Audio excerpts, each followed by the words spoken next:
bosses, welcome back to my channel. So today I'm going to be addressing some of your small business struggles, and how I came up with this list is I offer a freebie, and when you opt in to download that freebie, it redirects you to a thank you page, and on that thank you page there is a question that says, if you had a magic wand, what is the one small business struggle you would make disappear? I have had hundreds of people respond to this question, so I have the list right here on my laptop. That's why I'm looking down. So a decent amount of you guys have said that you've gotten customers or shoppers complain about prices and they are not appreciating my handmade work and they don't understand how much work goes into creating my item. So normally, if someone came to me and said, hey, I'm looking to create a product, what do you think? There are many questions you should ask yourself, but one of them is, will this item be profitable? So I would tell them to take account of all the material costs and all the labor costs, so what you want to pay yourself and how much time it's going to take you to make this item, and make sure you're profitable. So compare yourself to other people in the market that are selling similar things, and just make sure that you won't be charging like outrageous prices where people wouldn't even dream of paying for it. Now, I would never ever tell you to discount your prices or not make the profit you wish to make, but we do need to make sure that whatever you're charging is reasonable, and it can be more than what everyone is charging, but it needs to be reasonable. But that doesn't really seem to be the problem here, because it seems that you guys are saying that customers are telling you, or potential customers are emailing you, messaging you saying, hey, your prices are way too high, which makes me think that they can't really get your item anywhere else, at least the way that you create it or the materials you use, or there's something very special about your product. Because if there wasn't, they would just go to your competitor and purchase from them and not even waste their time messaging you. So this tells me that there is something unique about your product, and I've talked about this before, but there's something called a UVP in business, which is a unique value proposition. So whatever that is with your item, you need to make sure that's clear in your messaging on your shop. So if you use high quality materials, or you gift wrap your item, or it's just super unique, I want you to call that out in your listing description. I want you to call that out in your About Me section. I want you to make it known so that when people stumble upon your shop and they think, oh, these prices are too high, they know why. It's because you use the best materials. It's because you have a unique, really special way of crafting this item. You craft it in a way where it's going to have longevity, or you have been in the business for 25 years, so you are an expert in this field. You want to make sure that people know this, because then they're less likely to complain about price because they know they're getting quality. Now, if you do this, if you make it clear that your item is unique and special and different from many people selling similar things in the market, and they're still complaining, then they are just not your ideal customer. They're not your target customer. If they can't appreciate your expertise, your hard work that you put into it, and they're not willing to pay for high quality materials, then guess what? You don't want them to buy from you anyway. Because those types of customers that don't appreciate what you offer just end up being headaches in the end. Trust me, when I was selling my champagne flutes and I sold them at a cheaper price, I actually got a lot more complaints, a lot more requests for further discounts, and honestly, some of those customers were just headaches. So the moment I increased my prices, I got people who really appreciated my work and valued the attention to detail. So just find your UVP, make sure you're making it clear in your listing, your About Me section, anywhere that makes sense in your shop.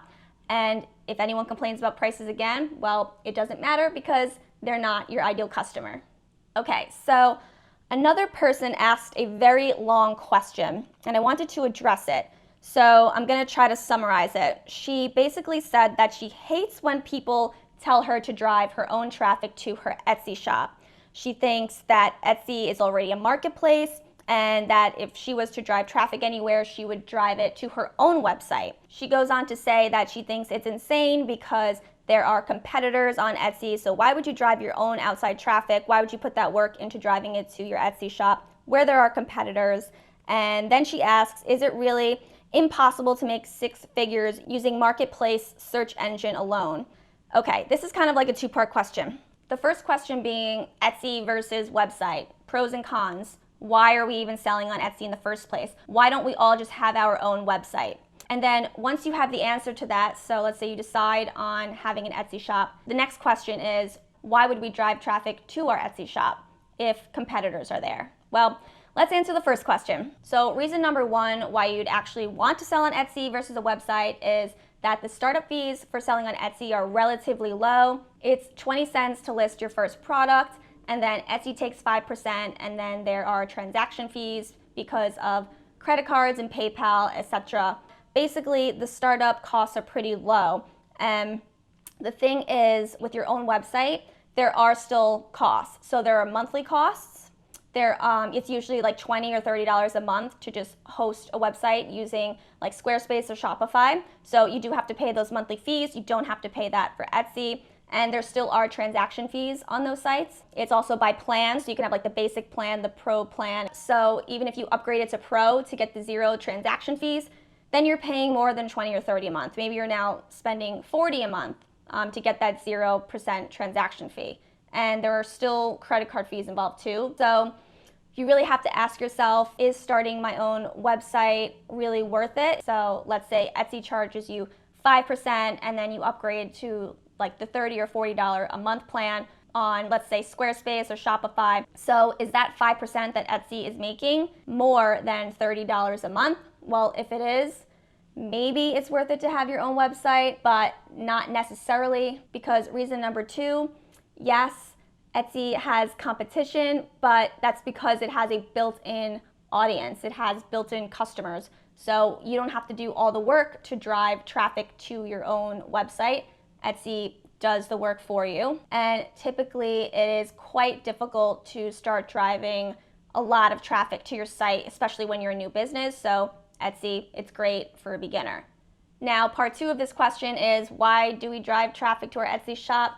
Well, because the more times your listing is seen by your target audience, of course, the more sales you're going to make, assuming that your product is optimized and assuming that you're sharing your link with your target audience and not just everyone. But yeah, assuming that you're all optimized, then sales is pretty much a numbers game. Also, point number two is that it's not all about SEO. So if you're doing the work to drive external traffic to your listings and people are favoriting your item or they're buying your item, then your listing rating that Etsy gives each one of your listings will increase, which means that you will be more likely to be found in search. Okay, so I hope that makes sense where, of course, if you're making a lot of sales, then maybe you do want your own website because you'll be able to pay for those monthly fees with that 5% that Etsy would have taken. But what you can also do is have both. You can have your Etsy shop and you can have your website. And then what you can do is just charge a little extra on Etsy to make up for that 5% fee. So the next biggest common struggle was shipping. So I have a video all about packaging your orders, and it talks about the materials I use to package them. But right now I'm just going to talk specifically about shipping. So when I was selling my physical products, I used to buy shipping labels from Etsy. And I did that because I received about a 30% discount on what I would normally pay if I was to just bring it to USPS. So I only shipped to the US and Canada, and I am from the US. I live on the East Coast, so just keep that in mind. And as far as setting up the shipping profiles on the Etsy platform, I know there are two options. So number one is the calculated shipping price. So Etsy basically calculates how much the buyer pays and pays you based on location and weight. And then there is the fixed shipping price where you create the prices. So I tried the calculated shipping way and it was just always inaccurate, just was not working for me. So I did the fixed price shipping, and basically what I did was I took the average between what it costs to ship at different weights to the West Coast and what it costs to ship to the East Coast. So I just came up with what the average was. So sometimes I would lose money on shipping, but sometimes I would make money on shipping, so it kind of evened out. And just to give you a ballpark, so if I was to ship something that was 16 ounces or under, so a pound or under, the Etsy shipping label would cost about $2.50 to $3 for the East Coast, and then $4.50 to like $5.50, up to $6 actually for the West Coast. So what I would do is if you bought one champagne flute, it would be about $4.50, and then each additional champagne flute would be about $1.50. So when someone would order like 15 glasses and I had to ship it to California, it'd probably cost me around $25 to like $28. But if I were to ship it on the East Coast, it would only cost me like maybe $12. So just using the fixed shipping just worked for me.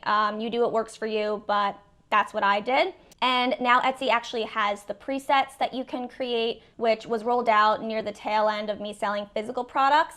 And that was really super helpful because I didn't have to keep weighing my packages every single time. And when I did weigh my packages, I used this food scale over here, and this was really beneficial. It really wasn't that expensive either. And my packages never really weighed more than 5 pounds, so I wouldn't really suggest that you use this food scale for anything heavier than 5 pounds, but it really did work for me. And then I used my Dymo printer to print out shipping labels. This saved me a lot of time, so I didn't have to keep taping down the shipping labels and cutting them. It took a lot of time, and also it just didn't look as professional as this label printer. So I recommend that when you have the budget to do so and you want to kind of like make things more streamlined and make things look more professional.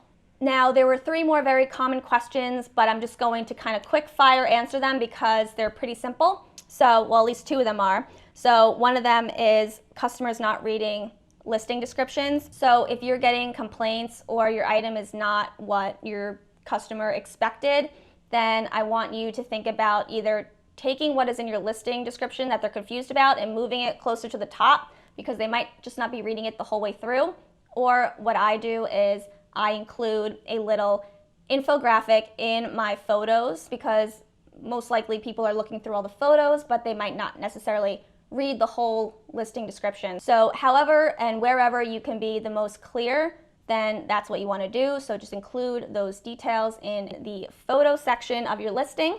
And then another common struggle is not enough time. So I have a video about productivity, but if you're really finding that you don't have enough time, then I suggest you niche down. I suggest that you find your focus. And this is good for many reasons, right? Because when we're starting out our business, there might be some competition, but niching down really allows you to be the authority in that category and that space. And it allows you to be found more easily. So niching down is definitely beneficial for that reason. But moreover, it's going to help you focus. And if you're struggling with which product or product line to niche down on, just think about which product is most profitable financially, spiritually, emotionally. So just do a little gut check and a little revenue check, and you can figure out which product or product line to niche down on. And then the number 1 struggle is traffic and sales.